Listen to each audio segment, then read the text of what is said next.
Good morning. Amy here with Purpose Dweller. This week I am talking about the number one way I have learned to tune in to God's leading in my life, to quiet myself and stop the spinning and the busyness and sink down into my gut and my belly and listen for what it is that God has for me, rather than what I have for me or what the world pushing in around me has, because what He has is always better. Okay, so the first thing, soak. S is for stop. We did that Monday. Stop the spinning. Stop in the moment. Just a deep breath. You can think of it as pressing pause. I'm trying not to cough, sorry. Press pause. So stop. S is for stop. The O is for own. So after you stop, you look around and you own what is yours in the situation. You own what you do have control over or some kind of say-so in. What are the choices here? What can we do? What am I responsible for? O is for own.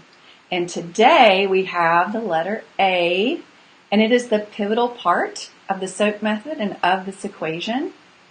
A stands for ask. Now, what I'm getting ready to say may sound simple, but I remind myself that simple is not always easy, right? Simple is a different flavor. A stands for ask, and the question that I ask myself is, okay, what in this situation, I'm looking around, what in this situation is the most loving thing I can do? What is it? Right now, what is the most loving thing I can do? Now, I say it sounds simple, but it's not always easy, because that can quickly, on first glance, if we're dealing with other people, the thing we often think the most loving thing to do is just to do what they want us to do, or just to take the path of least resistance.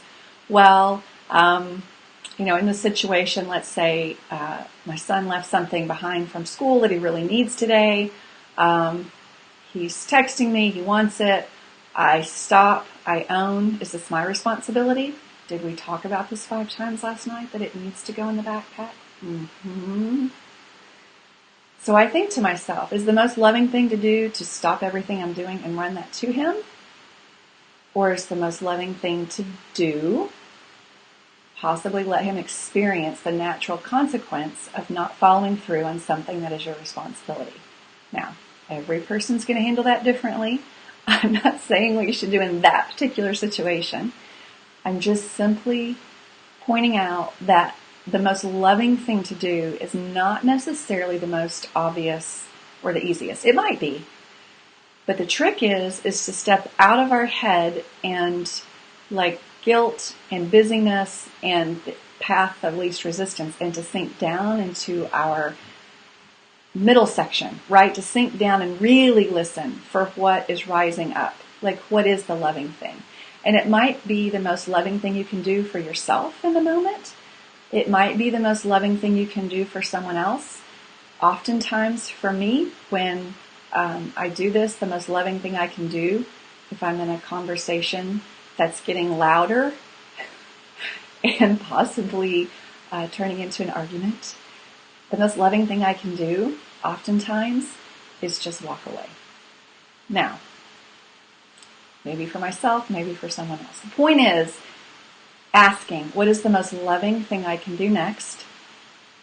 And then dropping down into your belly and really listening for what rises up from there. Because that is the seat of where God stirs, right? That gut feeling of we know what to do. It's not always the easiest thing to do, and it may not always be the thing that we think makes the most sense in our way of thinking, but it works. So A is for ask. What is the most loving thing I can do right now? After you've stopped, after you've owned what's yours in the situation, you ask, Lord, what is the most loving thing I can do? So that's A. I hope you try it out today, and I would love to hear in the comments section if you are trying it out, how that's working for you. Have a great day. Bye.